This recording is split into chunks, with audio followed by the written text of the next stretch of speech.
Introduction to Information Privacy is all about how your right to be left alone butts up against the rights of others, including the government, to observe what you say and do, record that information, use it, share it, or even publicize it.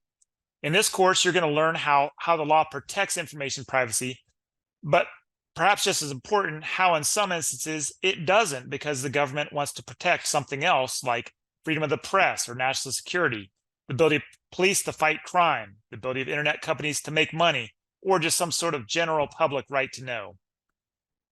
Now, this is a very active and developing area of law, and we will cover the several major sources of privacy law in the US, including the major privacy torts, ECPA, the Electronic Communications Privacy Act, and other major federal privacy statutes, the First and Fourth Amendments as they relate to privacy law.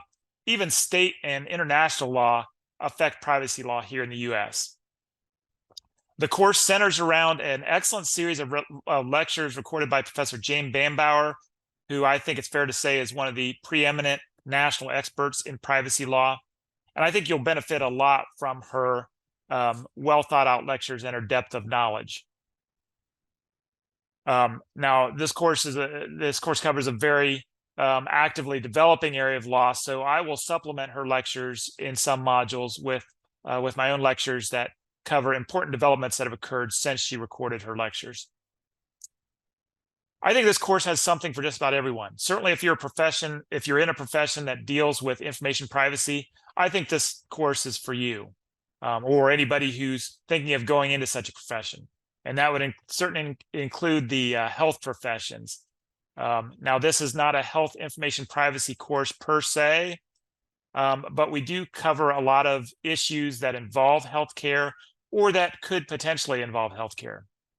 It's also not a HIPAA course, HIPAA, of course, being the major federal health information privacy statute, but we do touch on HIPAA.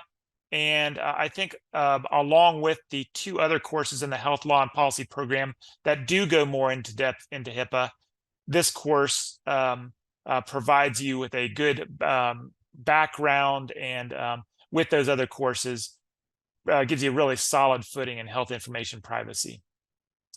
I think this course is also for anyone who wants to just polish their writing skills. I'm a firm believer that one of the most important things the university can do for you is to help you develop and polish your ability to effectively and efficiently communicate in writing. And so, and the writing assignments in this class, I'll be giving you a lot of feedback.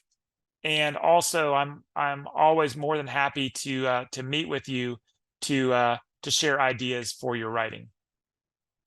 Finally, my name is Slade Smith. I'm a U of A Law School grad and the Assistant Director of the Applied Health Policy Institute here at the university.